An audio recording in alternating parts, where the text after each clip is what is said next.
মধ্যবিত্ত ফ্যামিলিতে টাকা না থাকলেও সুখে কিন্তু ভরপুর থাকে। আমাদের যাদের হচ্ছে মধ্যবিত্ত ফ্যামিলি একমাত্র আমরা জানি যে আমাদের ফ্যামিলিতে কতটা সুখ, কতটা আনন্দ।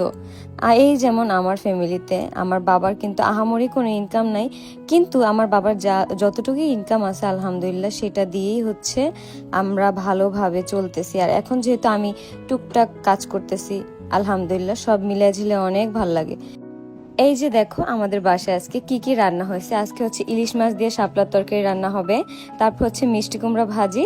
আর এই ডিমটা কি ডিম এটা আমি তোমাদের উপরে ছেড়ে দিলাম, এটা কি মাছের ডিম সেটা তোমরা বলো। সেই মাছের ডিমগুলো আজকে ভুনা করা হয়েছে। এই মাছের ডিমটা আমি অনেক বেশি পছন্দ করি। আম্মু যখনই এই মাছটা আনে ডিম থাকলে আমার জন্য এইভাবে ভুনা করে দেয়। তোমাদের কি মনে আছে আমরা কিন্তু সেই দিন 3টা ইলিশ মাছ আনছিলাম, সেই ইলিশ মাছেরই একটা ইলিশ মাছ মনে হয় আজকে ছিল, যেটা দিয়ে আজকে শাপলা তরকারি রান্না করা হয়েছে। আর এই যে আজকে হচ্ছে আমার সিম্পল লাঞ্চ।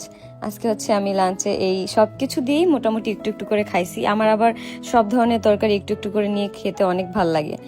তো এই যে আজকে আমি এখন খাওয়া দাওয়া করে এখন বের হয়ে যাব নিজেকে একটু প্যাম্পার করার জন্য। একটা মানুষের মন মানসিকতা যত ভালো থাকে, মন যত ভালো থাকে, তার নিজেকে তত সুন্দর ভাবে প্রেজেন্ট করতে ইচ্ছে করে, তখন কিন্তু নিজের যত্ন নিতে মন চায়। তো এই যে খাওয়া দাওয়া শেষ করে দেখলাম যে আয়াস আবার ঘুম থেকে উঠে গেছে। তো আয়াসকে নিয়ে আবার বলতেছি বাবা তুমি আমার সাথে যাবা। তো আর কি আমার কথার কোনো পাত্তা না দিয়ে সে তার মতনই আর কি খেলা করতেছিল। আর এইদিকে আমাদের কেক চলে আসছে। একটা কেক হচ্ছে আমার জন্য, আরেকটা কেক হচ্ছে রিয়ার জন্য, কারণ রিয়ারা হচ্ছে বান্ধবীরা মিলে একটা পিকনিকের মতো আর কি করতে চাইছে, যার জন্য রিয়া একটা কেক আনাইছে। আর আমার জন্য হচ্ছে 300 কের একটা কেক আসছে। দুইটা কেকই কিন্তু দেখতে মাশাআল্লাহ অনেক বেশি সুন্দর হয়েছে। তোমরা এখন কমেন্ট করে জানাও যে এই দুইটা কেকের মধ্যে কোন কেকটা তোমাদের কাছে বেশি ভালো লাগছে। আমার কাছে কিন্তু রিয়ার যে কেকটা ফ্রেন্ডস ফরএভার, এই কেকটার ডেকোরেশনটা অনেক বেশি ভালো লাগছে। আমার কেকটাও কিন্তু অনেক সুন্দর, কিন্তু দুইটার মধ্যে এইটা বেশি সুন্দর হয়েছে, অনেক সুন্দর। এখন আমি চলে যাব আমার গন্তব্যে, মানে হচ্ছে নিজেকে প্যাম্পার করার জন্য। আমি হচ্ছে এখন আপুর বাসায় সার্ভিস নিতে যাব। আর আপুর সার্ভিস কিন্তু আপুর সবাইকে বাসায় এসে দিয়ে যায়, তোমরা কিন্তু চাইলে আপুকে বুক করে রাখতে পারো। আমি হচ্ছে নেক্সটে আপুকে আমার বাসায় ডেকে নিব। অনেক আপুরাই আসো বাচ্চা সামলিয়ে, তারপর হচ্ছে সংসার সামলিয়ে কিন্তু তোমরা সময়টা বের করতে পারো না। তারা চাইলেই হচ্ছে আপুকে হোম সার্ভিসের জন্য বাসায় বুক করে নিতে পারো। তোমরা কিন্তু বাসায় বসে A to Z home service সকল কিছু পাবা, জাস্ট একটু সময় নিয়ে আর কি বসলেই হবে।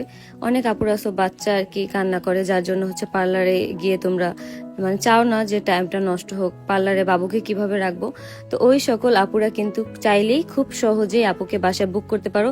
তোমরা কিন্তু বাবুকেও টাইম দিতে পারতেছো, সাথে সাথে তোমরা নিজেকে প্যাম্পারও করতে পারতেছো, মাঝে মাঝে হচ্ছে নিজের সংসারের কাজগুলোও আর কি মানে করতে পারতেছো।